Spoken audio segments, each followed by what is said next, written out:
आज की इस क्लास में हम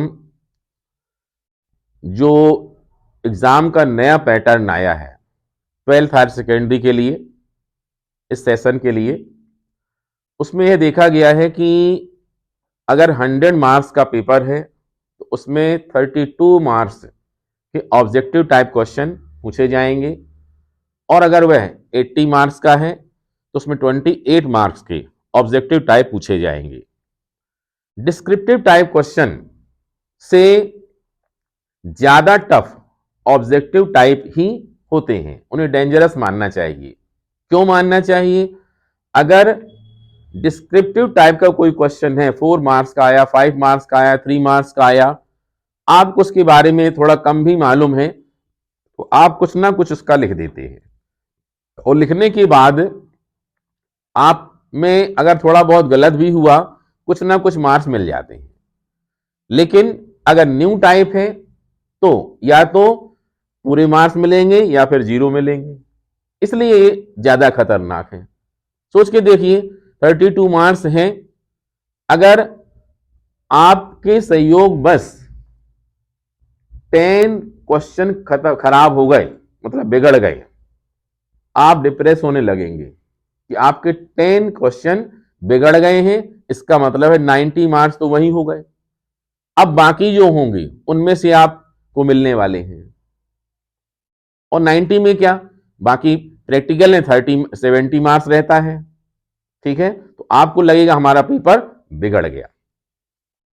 तो इस क्लास में हम अब एक श्रृंखला शुरू करेंगे, आगे भी जारी रहेगी, जिसमें हम कुछ न्यू टाइप क्वेश्चन लेके आएंगे, और इन क्वेश्चन का सिर्फ आंसर बस नहीं बतलाएंगे, बल्कि वह आंसर क्यों आया उसके बारे में समझाएंगे, उसमें और क्या कुछ हो सकता है उसके बारे में समझाएंगे, ठीक है, जिससे आप फुल कॉन्फिडेंस से उस आंसर को कर सकें। ठीक है, तो इसी क्रम में हम लेते हैं आज फर्स्ट क्वेश्चन, देखेंगे सभी लोग।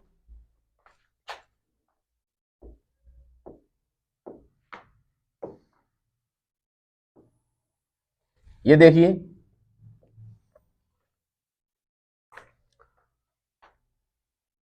ये है आज का first question. The SI unit of electrical capacitance. Question तो बहुत आसान है, टफ नहीं है, लेकिन आपको अगर याद है तो आपने लिख दिया। इसका राइट आंसर होगा फेरड, एसआई यूनिट है, ठीक है, लेकिन हमें रटने पर बिलीव नहीं करना चाहिए। सबसे पहले यहां पर है कैपेसिटेंस, ये देखिए, तो हमें कैपेसिटेंस का फार्मूला पता होना चाहिए। कैपेसिटेंस का फार्मूला क्या होता है? ये होता है C is equal to Q upon V। अब Q क्या है? Q है चार्ज, Q क्या है? चार्ज। V क्या है? पोटेंशियल डिफरेंस, मतलब Q है हिंदी वालों के लिए आवेश, और V है विभवांतर, ठीक है। तो Q की यूनिट क्या होती है? Q की यूनिट होती है कूलम, और पोटेंशियल डिफरेंस की कितनी होती है? वोल्ट होती है। इसका मतलब क्या हुआ कि कैपेसिटेंस की एसआई यूनिट क्या होना चाहिए? कूलम पर वोल्ट, ठीक है, क्या होना चाहिए? कूलम पर वोल्ट, ठीक है, ऐसा भी लिख सकते हैं, ठीक है। अब कूलम पर वोल्ट को ही क्या बोला जाता है? फेरड। मतलब यही क्या है बात, ये साइंटिस्ट के नेम पर यूनिट फिजिक्स में रखी जाती है, ठीक है। तो अब एग्जाम में अगर फेरड नहीं होता और आपको सिर्फ फेरड याद है तो फिर आप कंफ्यूज हो जाते कौन सा आंसर लगा दें हम, ठीक है। तो यहां पर आपको कूलम पर वोल्ट भी याद रखना जरूरी, मतलब फार्मूला इंपॉर्टेंट है इसका। अगर यहीं पर एसआई यूनिट के बदले सीजीएस यूनिट कर दी जाए तब भी क्वेश्चन का आंसर फिर कुछ और हो जाएगा। अगर डायरेक्ट हम देखते हैं तो स्टेट फेरड होगा, किसके लिए? सीजीएस के लिए, ठीक है। जबकि यहां पर चेंज किया जाएगा, यहां पर स्टेट कूलम और अपॉन में स्टेट वोल्ट, ठीक है, इतना चेंज आएगा। तो आपको ये बात याद रखना चाहिए। मतलब SI unit of electric capacitance का आंसर याद करते समय आपको इतनी बातें याद रखना चाहिए। मतलब सबसे पहले कैपेसिटेंस की बेसिक यूनिट फंडामेंटल में जाकर के आपको कूलम पर वोल्ट पता हो, फिर पता हो कि एसआई है तो यही क्या कहलाएगा, फेरेड कहलाएगा। फिर इसके बाद अगर सीजीएस होता है तो स्टेट फेरेड कहलाएगा। ठीक है, अगर इतना किया आपने तब ये वाला आंसर आपका कंप्लीट हुआ। ठीक है, चलिए दूसरा क्वेश्चन लेते हैं।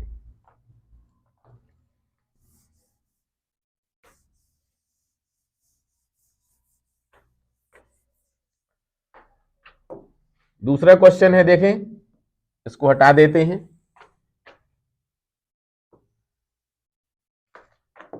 ये देखिए दूसरा क्वेश्चन लाए हैं।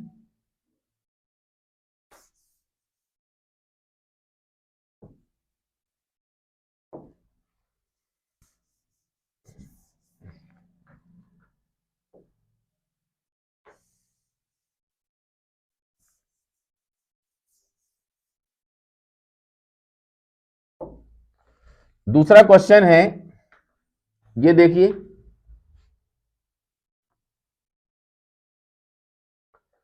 ये देख लें। The potential difference between the plates of a capacitor is constant. A dielectric medium is field instead of air in between the plates, the intensity of electric field will be। मतलब क्या हुआ कि capacitor का की जो plates हैं उनके बीच में जो पोटेंशियल डिफरेंस है वह कैसा है, कांस्टेंट है। ऐसा क्वेश्चन में कहा जा रहा है। ठीक है, मतलब वह बदल नहीं रहा है। अब इसके बाद एक डाई इलेक्ट्रिक मीडियम है जो कि दोनों प्लेट्स के बीच में एयर को हटा करके उसके बदले भर दिया गया है। देखिए, a dielectric medium is filled instead of air. ठीक है, इसके स्थान पर इसकी वजह क्या भर दिया गया है, एयर की जगह भर दिया गया है। तो फिर intensity of electric field will be, मतलब इंटेंसिटी ऑफ इलेक्ट्रिक फील्ड क्या होगी, इसके बारे में हमें बताना है। ठीक है, तो सबसे पहले हमें यह पता होना चाहिए कि डाई इलेक्ट्रिक मीडियम फिल करने से कैपेसिटर के प्लेट के बीच में क्या इफेक्ट आता है, यह हमें पता होना चाहिए। अगर यह पता होगा तो फिर इसका आंसर जल्दी बन जाएगा। ठीक है, तो इसके लिए देखें, ये दो प्लेट हैं कैपेसिटर के, मान लें हम, और इसमें इंटेंसिटी ऑफ इलेक्ट्रिक फील्ड मतलब ई, इंटेंसिटी की बात आप विचार करेंगे। ये पोटेंशियल डिफरेंस को कांस्टेंट करने का क्या रीजन है, सबसे पहले ये हमें समझना चाहिए। ये वाली लाइन ना देता, ये फर्स्ट वाली लाइन ना दी जाए और फिर इतना ही दिया जाएगा कि अ डाइलेक्ट्रिक मीडियम, मतलब कि कैपेसिटर की प्लेट के बीच में एयर के स्थान पर, हवा के स्थान पर, वायु के स्थान में क्या भर दिया गया है, डाई इलेक्ट्रिक मीडियम भर दिया गया है। तो उसकी इंटेंसिटी प्लेट के बीच में क्या चेंज होगी, बदलेगी नहीं बदलेगी, कम होगी ज्यादा होगी। अगर सोचेंगे ये लाइन ना भी दी जाए तो कहां यूज हो रही है, लेकिन ऐसा नहीं है। इस लाइन के देने का मतलब है, हम जानते हैं कि जो इंटेंसिटी है वो होती है minus DV upon D R. DV क्या है, ये देखिए, डीवी अपॉन डी आर क्या है, पोटेंशियल ग्रेडियंट। मतलब देखा जाए तो यह पोटेंशियल डिफरेंस पर डिपेंड करती है। तो उसने क्लियर किया कि जो इंटेंसिटी ऑफ इलेक्ट्रिक फील्ड है वो पोटेंशियल डिफरेंस की वजह से कम ज्यादा हम नहीं करना चाहते हैं। हम सिर्फ आपसे ये जानना चाहते हैं कि डाई इलेक्ट्रिक मीडियम का इफेक्ट क्या होता है। इस वजह से इस फर्स्ट वाली लाइन को क्वेश्चन में लिख दिया गया कि potential difference between plates of capacitor is constant. ये कांस्टेंट है, मतलब जो कैपेसिटर, मतलब हिंदी वालों के लिए संधारित्र की प्लेटें हैं, उनके बीच में, उन प्लेटों के बीच में जो विभवांतर होता है वह कैसा है, नियत है, बदल नहीं रहा है। जब ऐसा है तब उसके बाद एयर के को रिप्लेस करके वहां पर क्या भर दिया गया है, डाई इलेक्ट्रिक मीडियम भर दिया गया है। तो फिर इंटेंसिटी में क्या चेंज आएगा, तो आपको इसके बारे में जानने के लिए थोड़ा सा डीप में जाना चाहिए कि जब हम कैपेसिटर की प्लेट के बीच में डाइलेक्ट्रिक मीडियम फिल करते हैं, डाइलेक्ट्रिक मीडियम टू टाइप का होता है, पोलराइज, नॉन पोलराइज। मतलब जो डाइलेक्ट्रिक मीडियम है उसको अगर हम इलेक्ट्रिक फील्ड में रखते हैं, ठीक है, तो रखने से क्या होता है, दोनों बातें समझें पहले। डाइलेक्ट्रिक मीडियम कैसा है, अगर डाइलेक्ट्रिक मीडियम एक पोलराइज वाला होता है और एक नॉन पोलराइज वाला होता है, दो में से कोई भी भर दें हम, तो ये वाली प्लेट क्या होती है, ये प्लस होती है, और ये वाली क्या होती है, ये माइनस होती है, ठीक है। और जब हम इसके बीच में डाइलेक्ट्रिक मीडियम फिल कर देते हैं, ठीक है, जब इसके बीच में हम डाइलेक्ट्रिक मीडियम फिल कर देते हैं तो यहां पर ये नेगेटिव चार्ज बीच वाले मॉलिक्यूल्स के न्यूट्रल होते चले जाते हैं, लास्ट वाले इसके प्लस, ये देखिए यहां ये माइनस और ये वाला क्या बनता है, प्लस। मतलब ये डाइलेक्ट्रिक मीडियम की वजह से प्लेट के बीच में एक इंटेंसिटी क्रिएट होती है, इंटेंसिटी ऑफ इलेक्ट्रिक फील्ड बनती है, और उसका डायरेक्शन क्या होता है, जो बाहर की इंटेंसिटी है इलेक्ट्रिसिटी की, ठीक है, उसके जस्ट अपोजिट है, क्योंकि ये वाला प्लस और ये माइनस, मतलब ये जो हमने बाहर से ये वाली इंटेंसिटी है उसका डायरेक्शन ये है, और जो डाइलेक्ट्रिक मीडियम है उसकी वजह से जो इंटेंसिटी आती है उसका डायरेक्शन कैसा होता है, ऐसा होता है। सीधी सी बात है कि अभी एयर में इंटेंसिटी मान लो ई है, तो रिजल्टेंट इंटेंसिटी कितनी होगी, ये होगी, मतलब एयर के लिए हम मान ले ई नॉट, और इसके स्थान पर जब भरा जाता है तो ये जो प्रोड्यूस हो जाती है वो क्या है, ई है। तो कुल कितनी आ जाएगी ये डाइलेक्ट्रिक मीडियम के लिए, डाइलेक्ट्रिक मीडियम के लिए ई नॉट माइनस ई आ जाएगी, मतलब कुछ ना कुछ कम हो जाएगी। अब इसमें से ढूंढ लें अपन, ये देख लीजिए, इसका आंसर क्या हो जाएगा, डिक्रीज हो जाएगा।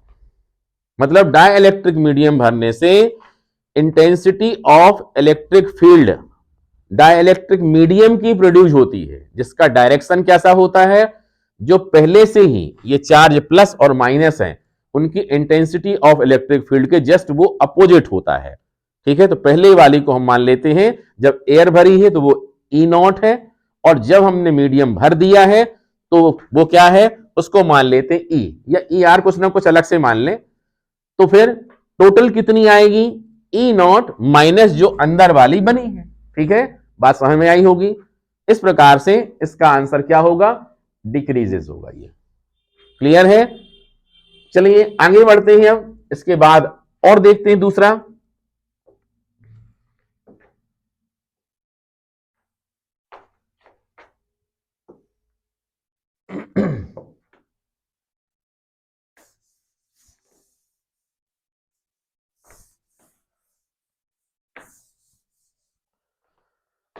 ये देखिए थर्ड क्वेश्चन लेते हैं हम।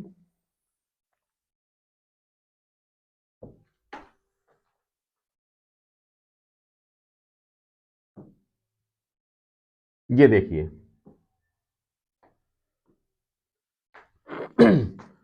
on replacing the air by an insulating material between the plates of a capacitor, its capacity।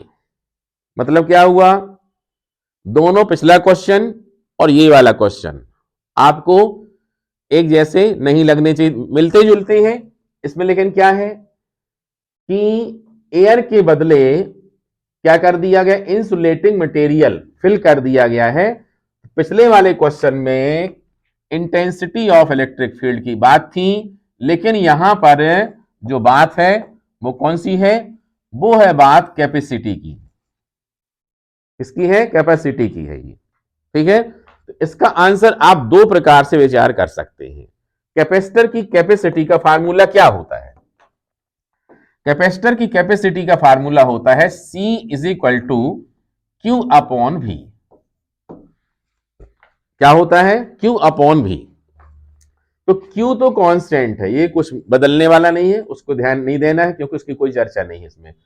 सिर्फ बात किसकी है, यहां पर इंसुलेटिंग मटेरियल फिल कर दिया गया है।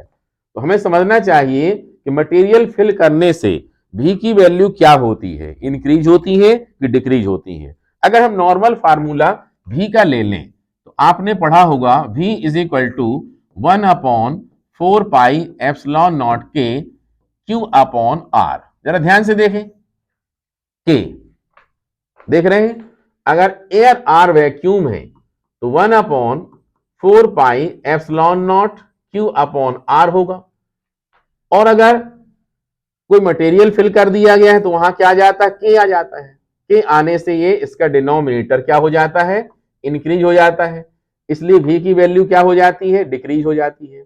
मतलब इंसुलेटिंग मटेरियल फिल करने से वोल्टेज क्या हो जाएगा, वो डाउन हो जाएगा। V की वैल्यू क्या हो जाएगी, डाउन हो जाएगी।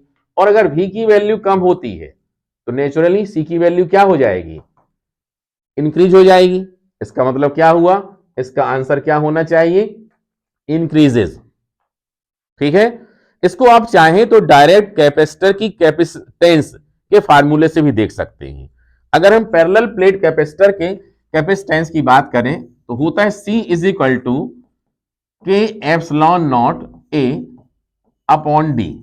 ये देखिए इसमें क्या है, के अगर एयर आर वैक्यूम होता तो C इज इक्वल टू होता epsilon naught into A upon D. ये देखिए इसमें और इसमें कितना है, के टाइम्स है, के गुना हो जाता है। C क्या हो जाता है, के टाइम्स हो जाता है।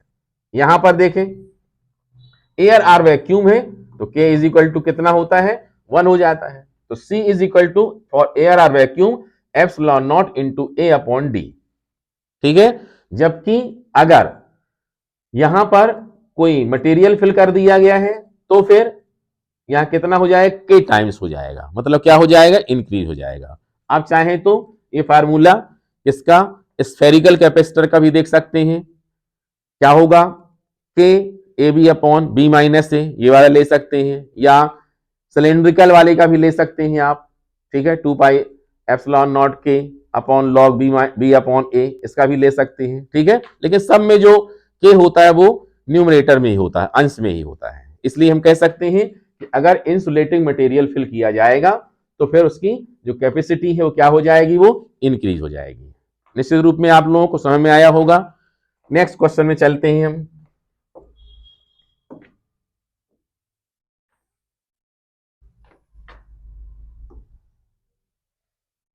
नेक्स्ट क्वेश्चन देखिए,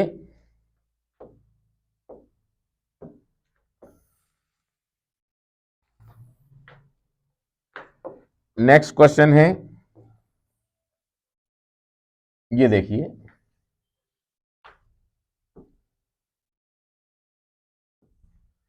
जितने क्वेश्चन हमने लिए हैं ये इसी चैप्टर से हैं, कैपेसिटेंस कैपेसिटर वाले चैप्टर से ही हैं। इनको देखें आप लोग। On increasing the separation between the plates of a parallel plate capacitor, its capacitance। मतलब क्या हुआ कि पैरेलल प्लेट कैपेसिटर है, समांतर प्लेट संधारित्र है, और कैपेसिटर की प्लेट के बीच की डिस्टेंस क्या कर दी गई है, वो इंक्रीज कर दी गई है। ऑन इंक्रीजिंग, बढ़ाई जा रही है। ठीक है, तो फिर उसकी कैपेसिटेंस में क्या चेंज आएगा। अब ये भी फार्मूला लिखा था हमने, ये देखिए पैरेलल प्लेट के लिए C is equal to epsilon naught into K, या के इंटू एप्सिलॉन नॉट और इंटू ए अपॉन डी। ये देखिए सेपरेशन, ये पैरेलल प्लेट कैपेसिटर, इनके बीच का सेपरेशन क्या होता है, ये डी होता है। ठीक है, ये प्लस वाला है, ये माइनस वाला है, यहां के। तो डी कहां पर है, डिनोमिनेटर में है। तो डी क्या हो गया, उन्होंने क्या बोला, इंक्रीज करना है। मतलब डी को क्या किया गया है, बढ़ाया गया है। अगर डी को बढ़ाया गया है तो फिर सी क्या हो जाएगा, डिक्रीज हो जाएगा। मतलब राइट आंसर क्या होगा इसका, डिक्रीजेस। बहुत आसान था, क्लियर है। नेक्स्ट क्वेश्चन देखते हैं।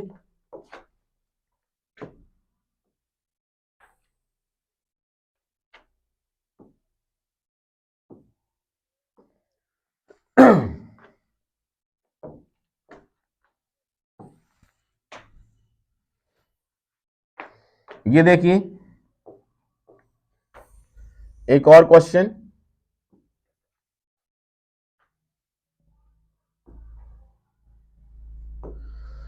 when two capacitor are joined in series, each capacitor will have the same। मतलब कैपेसिटर को हम किसमें, सीरीज, ज्वाइन इन सीरीज, ठीक है, किसमें ज्वाइन किया जा रहा है, in series, will have the same. कौन सी चीज सेम होगी, मतलब कौन सी चीज अलग नहीं होगी।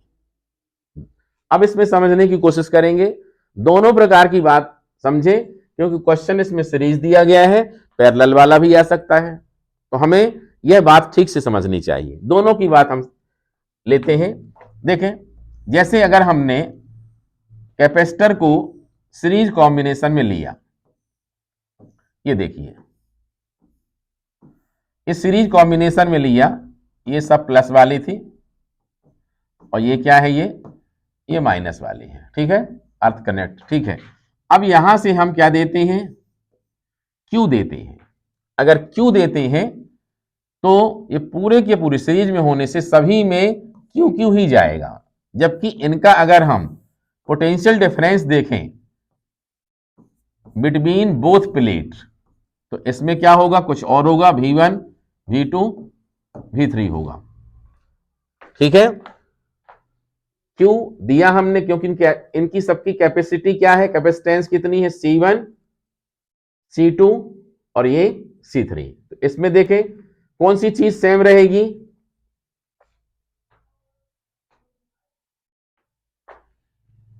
Will have the same.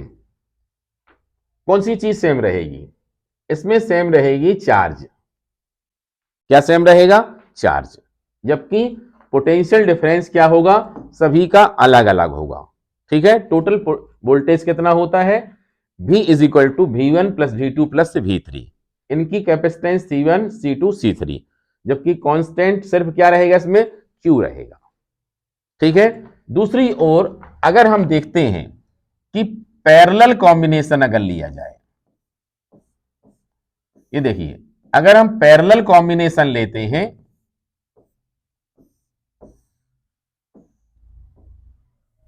ये देखिए यहां से हमने प्लस क्यू चार्ज दिया, ठीक है, यहां से हमने प्लस क्यू चार्ज दिया।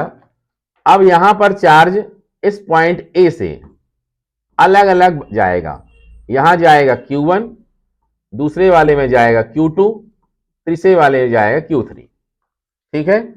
और ये वाला पॉइंट क्या है, B, अर्थ से कनेक्ट जो रहता है, यहां पर C1 C2 C3, ठीक है।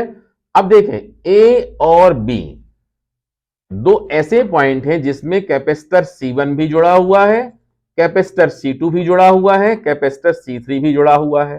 तो अगर पैरेलल कॉम्बिनेशन में है तो नो डाउट पोटेंशियल डिफरेंस कैसा होगा, सब में सेम होगा। तो अगर पैरेलल कॉम्बिनेशन है कैपेसिटर का तो फिर सेम क्या रहेगा, वोल्टेज रहेगा, मतलब पोटेंशियल डिफरेंस या हिंदी में विभवांतर रहेगा।